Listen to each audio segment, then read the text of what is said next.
8 menos 10 pasaditas, con algunos segundos. El agradecimiento, bueno, a todos los que se están comunicando a través de la radio por las distintas vías que hay. Bueno, ahora tenés mensaje de texto, teléfono directo, Twitter, Facebook, qué sé yo, un montón de... Bueno, el otro día, cuando se inauguró el tren del Valle, situación que a mí particularmente me puso muy contento, transmitimos desde el mismo tren, el primero que salió 6:15, mucha gente escuchó, sintió tal vez lo mismo que nosotros.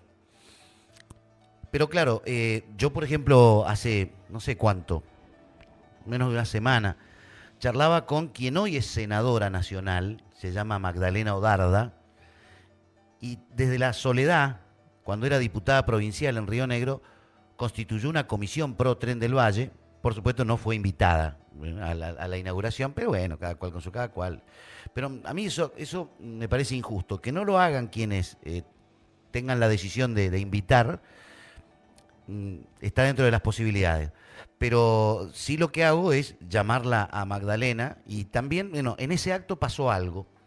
Oscar Parrilli, quien hoy es el secretario de los Servicios de Inteligencia del Estado, que es oriundo de Neuquén, que es candidato a diputado nacional, cuando se hizo la teleconferencia, dijo, desde el año 1930, ya hablando más allá del Tren del Valle, dice que no se hace nada con el trasandino, dice, tenemos que trabajar para que el trasandino vuelva a circular. Y yo me quedé, viste, más allá de haberlo visto a Parrilli más joven, con más pelo, en la Cámara de Diputados, defendiendo el proyecto de privatizaciones, entre otras cosas el ferrocarril también. Ahora estaba cortando la cinta para estatizarlo, digamos. Son las cosas, la vuelta de la vida. Pero yo digo, che, lo del trasandino no es así. Yo fui a Zapala, estuve en Zapala, gente tuvo trabajo y creo que tiene todavía producto de trabajos que se hicieron para que el ferrocarril llegue finalmente hasta donde tiene que llegar, por lo menos del lado argentino hasta Chile. Y ahí me acordé de Jorge Omar Sovich, gobernador de la provincia, que no solo por eso, podría hablar de otras cosas, que voy a hacer seguramente.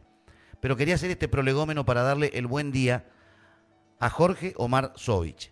¿Cómo le va? De este lado, Leonardo Boela. ¿Cómo está usted? Buen día, Leonardo. Bien, muy bien. Un gusto saludarlo a usted y toda la audiencia. Bueno, no sé si alcanzó a escuchar el prolegómeno, pero me parecía injusto que no se terminara de contar parte de la historia que incluso lo tuvo, así como yo cité el caso de la ahora senadora Odarda, que trabajó en Soledad para que pase esto. Cuando dijeron lo del trasandino, yo dije, no, pará, me robaron un cacho de historia. Yo había escuchado y había visto otra cosa respecto, por ejemplo, del trasandino. Sí, es todavía más amplio el tema. En el año 36, la República de Chile y la República Argentina firmaron un convenio que había que llegar a 80 kilómetros de la frontera y después allí volver a sentarse, reiniciar las conversaciones y trabajar para finalmente unir el Atlántico con el Pacífico, o sea, el puerto de Bahía Blanca con los puertos de Valparaíso y demás.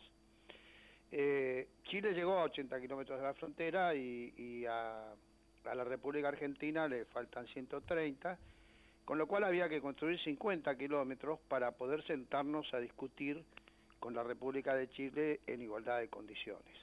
Este proyecto, que fue muy criticado incluso por la clase política y un sector del periodismo de la provincia de Neuquén y de Río Negro, diciendo que yo estaba construyendo un ferrocarril que no iba a ningún lado. Bueno, no han leído al ingeniero Pronsato, no han leído nada no han leído a Perón, no han leído las obras de infraestructura importantes en la República Argentina, planteada incluso por el general Perón, que hizo una parte del recorrido del ferrocarril trasandino. Todavía están las pilas de tierra que iban por donde iba a pasar las vías férreas. De manera que no solamente tienen un relato, en este caso Parrilli y la Presidenta de la Nación, que se tratan de adjudicar una obra que no hicieron, sino que autodestruyeron, y habla de que se habló con Bachelet para darle continuidad al trasandino. Mentira. Yo hablé con el expresidente Lago en 2 reuniones que tuve, donde fui con los planos, me fui con todo. Reiniciamos la conversación, le dimos continuidad a la conversación porque yo ya había tenido trato con el presidente Lagos cuando era ministro de gobierno, ministro del Interior, no recuerdo exactamente, o de Obras Públicas, ministro en Chile, y le di continuidad siendo presidente. Cuando Bachelet asume la presidencia, el primer viaje que hace, lo hace a la República Argentina, y se reúne en Buenos Aires con todos los gobernadores de provincias limítrofes con la República de Chile. Obviamente en esa oportunidad fui invitado como gobernador de la provincia y le planteé a Bachelet el tema del ferrocarril trasandino, se lo planteé yo, y después ¿quién le puso piedras en el camino al ferrocarril trasandino? Fue el gobierno de Kirchner, de Néstor Kirchner. En ese momento el secretario general de la presidencia era Parrilli, y era el principal impulsor del ferrocarril por Mendoza, No hay que nada más que agarrar los diarios locales para ver cuántas veces hablaron del gobierno nacional, y incluso Parrilli defendiendo el ferrocarril por Mendoza en contra del ferrocarril, porque claro, el ferrocarril de Neuquén lo había planteado Jorge Sovich y el Movimiento Popular Neuquino, y había que de alguna manera hacerlo desaparecer. Bueno, hicimos de la obra esa, se construyeron, yo creo que Zapat siguió construyendo una parte del recorrido, porque había una partida de 50 millones de pesos o dólares que habíamos traído para construir los 50 kilómetros que faltaban. Yo construí una parte, y la otra parte, por lo menos lo que vi del presupuesto de Zapat en los primeros años, que se siguió construyendo. Hasta dónde llegó realmente no lo he seguido, y a partir de allí se paró, porque se paró por una razón muy simple, porque una campaña en contra del ferrocarril trasandino salvaje del periodismo local, obviamente del kirchnerismo, y yo diría con la anuencia de toda la clase política de la provincia de Neuquén, que como Sovich era mala palabra, Sovich había caído en desgracia, tirémosle al ferrocarril trasandino, sin siquiera discutir si era bueno o era malo para el país, y si Sovich era un delirante que había invertido 50 millones de pesos, o era un proyecto serio que se había trabajado a través de la Cancillería, se había trabajado con los presidentes de Chile, se había trabajado con el ministerio correspondiente a nivel nacional. Yo, igual que usted, me sorprendo cuando leo en los diarios locales que Parrilli dice que hay que reanudar la obra, y Cristina Kirchner dice que sí, que va a hablar con la presidenta Bachelet, que ya habló, y realmente me sorprende porque hasta ahora lo que yo tenía conocimiento era que estaban trabajando con el ferrocarril de Mendoza, que obviamente el lugar no es el mismo, no es adecuado, no tiene la misma cuota de elevación, se cierra durante el invierno, cosa que no pasa con la zona de Pino Achado. De manera que en la Argentina tenemos la gran capacidad, los dirigentes, algunos dirigentes políticos, empresarios, periodísticos, de tratar de destruir los proyectos a largo plazo. No hay proyectos a largo plazo, hay proyectos que tienen que ver con los tiempos electorales, que también le juegan no solamente a los políticos, sino a los periodistas, a los empresarios, a los sindicalistas. Entonces todo el mundo juega con el tiempo que tiene que ver con los periodos electorales, y no se apuesta a las obras de infraestructura, y se vive el corto plazo. Mire, se vive tanto el corto plazo que parece que fuera ayer, viendo a Parrilli defender la privatización de YPF. Para dar una idea, y verlo a Parrilli hoy hablar de la estatización de YPF. O sea que es tan electoral el tema, y hablar en contra del menemismo, quien fue defensor de la privatización de YPF en la Cámara de Diputados, representando a la provincia de Neuquén. Oscar Parrilli. Oscar Parrilli, claro. Entonces, realmente digamos que yo creo que lo que tenemos que retomar, porque en realidad Oscar Parrilli pasa a ser parte del anecdotario de los desatinos que se hacen en la Argentina, como va a pasar el kirchnerismo a ser parte del anecdotario de decir que construyó el ferrocarril, cuando en realidad el ferrocarril de trasandino, cuando en realidad lo que hizo es trabajar en contra desde la presidencia para que el ferrocarril no se construya. Eso en la historia va a ser parte del anecdotario, pero lo que sí va a quedar, y va a ser una realidad, es que el ferrocarril trasandino ya se paró 8 años. Y esto es real, esto es real. Esto es real. Y entonces escuchamos en un discurso que se va a comenzar y que todo sin planificación, nada más que tiene que ver con ¿qué? Con el proceso electoral que se viene. Tiene que ver con el proceso electoral que se viene. Entonces hicieron el tren de apuro entre Cipolletti y Neuquén, que obviamente lo festejamos. Yo que trabajé tantos años con las cooperativas y con todo, para no solamente trabajar en Cipolletti y Neuquén, el tren del Valle, sino un tren mucho más amplio, y que siempre chocábamos con la negativa del gobierno nacional, que era continuidad del gobierno de Menem, que representó en su momento Parrilli, que siguió el kirchnerismo y que no habían decidido que para Neuquén nada. ¿Por qué? Porque en Neuquén gobernaba el Movimiento Popular Neuquino, Jorge Sobi, que en algún momento discutió políticas con el kirchnerismo por no estar de acuerdo. Entonces, a Neuquén absolutamente nada. Y creo que esto es un retroceso, y vuelvo a insistir, va a pasar a ser parte del anecdotario político de la Argentina, de las cosas que no hacemos bien solamente porque no me gusta que el otro piense y que el otro diga cosas que están en contra de lo que yo pienso, y lamentablemente Ahora, así no vamos a crecer.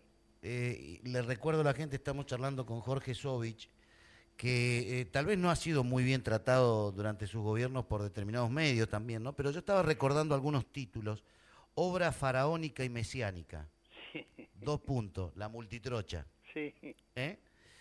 Otra obra faraónica, legislatura de la provincia y Sí. ciudad judicial. La cárcel de Cenillosa, la ciudad judicial. La cárcel de Cenillosa. El Marimenuco. el acueducto Marimenuco, que ahora todo el mundo dice que es la obra hidráulica más importante de la República Argentina. Entonces, pero claro, obra que era una obra multipropósito y que solamente se hizo una parte, que es la que corresponde a traer el agua potable para las ciudades de Neuquén, Centenario, Plotier, Vista Alegre, que todavía no se ha terminado, pero en realidad toda la parte productiva que riega más de 20.000 hectáreas en la meseta, eso está sin hacer, sin ponerse en marcha. Pero vuela lo grave de esto, es que no ha habido un debate, y ante el embate de un periodismo que digamos tenía estaba en todo caso jugando a la política porque tenía que destruir al gobernador Sovich o al ex gobernador Sovich porque le había dicho cosas que pensaba que ellos se habían equivocado.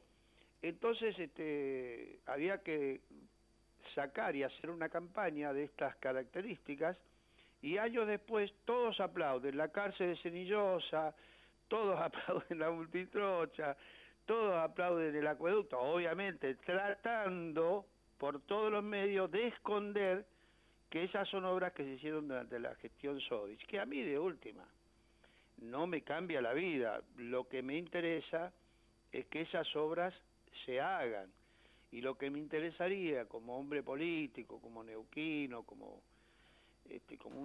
un hombre que sigue trabajando en la provincia, en su empresa, es que planteemos las cosas no en el corto plazo, sino miremos un poco más allá de los periodos electorales y pensemos que las discusiones que tenemos que dar son discusiones que pueden perjudicar o beneficiar a las generaciones futuras, y yo creo que hemos entrado en una trampa de discutir el corto plazo y lamentablemente nos va llevando a un camino sin retorno, ¿no? No, me estaba acordando de la Ruta 7, ¿sí? Me estaba acordando de la Biblioteca Alberdi. Así es. Biblioteca Alberdi, cuando se inauguró no me invitaron, pero bueno, se inauguró la biblioteca, que realmente es lo que me alegra. Tampoco me invitaron al Autódromo del Centenario, pero se hizo el claro, autódromo, ese también que lo me hizo, alegra. lo hizo usted en una de sus gestiones, claro. Sí. Bueno, y quedarían otras en el interior que también, bueno, todavía son promesas, lo del camino de circunvalación de Villa Langostura. Mm. ¿Eh? Bueno, fíjese qué interesante el camino de circunvalación de Villa Langostura. Esa obra estaba proyectada con fondos de la provincia que vinieron de los 250 millones de dólares que vinieron a la provincia, entre los cuales estaba proyectado los 50 kilómetros del ferrocarril trasandino, la multitroya, el autódromo de Centenario, el autódromo de Cutracó. Estaban los fondos para esa obra, pero el gobierno nacional se opuso a la obra, como había una parte que era ruta nacional, se opuso a la obra, presentó un proyecto diciendo que la iban a hacer ellos, y bueno, la conclusión es muy simple. Ya llevamos 10 años, sí, 9 años y pico, sin que la obra se haya hecho. Cuando nosotros, la provincia de Neuquén, había conseguido los fondos, teníamos el proyecto y le íbamos a iniciar. Entonces apareció el gobierno nacional, dijo, no, la vamos a hacer nosotros, porque no quería que Jorge Sovich hiciera esa obra y que el gobierno del Movimiento Popular Neuquino hiciera esa obra. No se hizo y hasta ahora estamos esperando el camino de circunvalación de Villa Langostura. Pero también lo que hay que reflexionar es por qué nadie dice nada. ¿Por qué la oposición, incluso gente de mi partido, que los mismos periodistas que son tan críticos y tan analistas, por qué nadie dice nada? No dicen la verdad nada más. Yo no pretendo que hablen bien de mí, sino que digan la verdad. Digan la verdad, mire, esto nos hizo porque el gobierno nacional no quiere. Y todavía estamos sin hacer el camino de circunvalación. Bueno, me estoy acordando de un cantautor rosarino, que por ahí es más conocido porque tenía el tema La Balsa. Estoy hablando de Lito Nevia. Sí. Y él tiene una canción que dice en la letra: si la historia la escriben los que ganan, eso quiere decir que hay otra historia. Sí, es así. Pero bueno, a mí sinceramente me pareció, porque más de uno que está escuchando dice, pero el negro, mirá, decir lo que vos quieras. Yo lo único que digo es que cuando agarro la Leluar y miro para donde miro, veo la ciudad judicial, que es un logro, un montón de alquileres menos que el Estado, en este caso el Poder Judicial, no va a tener que pagar, la legislatura de la provincia. Bueno, y así podría seguir, y estábamos casualmente hablando de eso, y me pareció injusto, simplemente eso, el no reconocérselo. Por supuesto que hay muchos que lo salamearon durante mucho tiempo, periodísticamente hablando, otros que eran también del partido Movimiento Popular Neuquino que lo salamearon durante mucho tiempo y ahora no lo llaman ni para pedirle fiado. Pero bueno, cada cual con su cada es cual. parte de la anécdota, pero... Sí, bueno, pues la verdad, duermo tranquilo. Sí, pero Leonardo, mire, hay un tema que me parece interesante analizar y debatir. Una vez más, está la discusión entre los salarios de los empleados estatales y el gobierno de la provincia, los sindicatos más que nada discutiendo este tema. Y yo durante muchos años tuve esta discusión y en un momento determinado dije, buscándole la solución, digo, ¿cuál es la solución a esto? Bueno, la solución a esto es, nunca se analizó ni se discutió, pero la solución a esto es pagar los mejores sueldos del país. Esta es la solución. Entonces usted no discute si es el 30%, si le di el 30%, si le di más, si le di más. No, mire, los empleados estatales de la provincia, los docentes, los médicos, los agentes de seguridad, todos los empleados estatales pagan el mejor sueldo del país. Listo, el mejor sueldo. Y a partir de ahí empezamos a discutir la eficiencia. A partir de ahí empezamos a discutir otras cosas.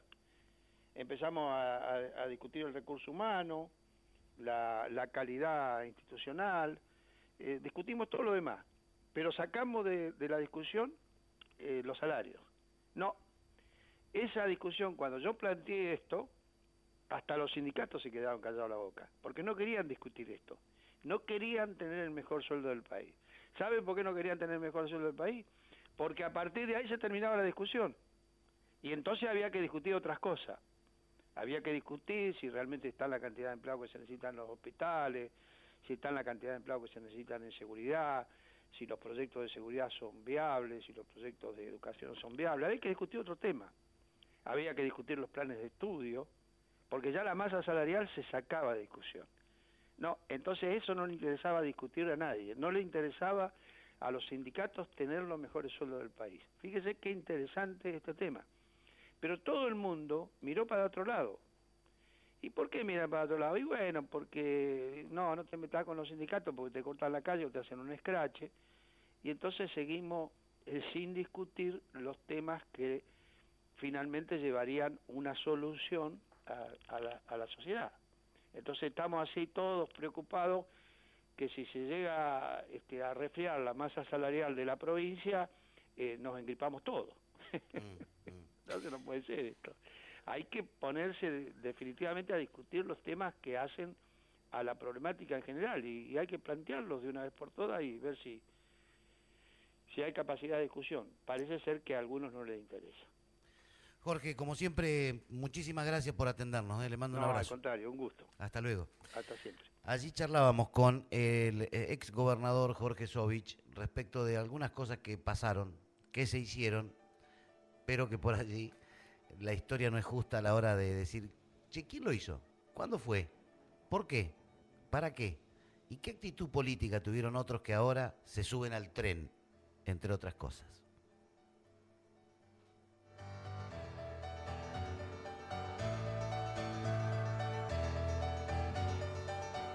Bueno, teníamos, espérate que quiero fijarme por acá, bueno, con los datos del tiempo estoy yo, sí, ¿qué tenemos? Servicio Sí, igual la cosa, no, me parece que no, tiene que haber cambiado un poquito. Les recuerdo que hay pronóstico de precipitaciones, sí, hay pronóstico de lluvias para esta mañana, y el estado actual del tiempo, sigo con esos datos, hablan de 8 grados ahora, que habría subido un poquitito, está muy agradable la mañana, sí. Ya venimos, los acompañamos desde la radio también con la buena música. Un clásico trasciende en el tiempo.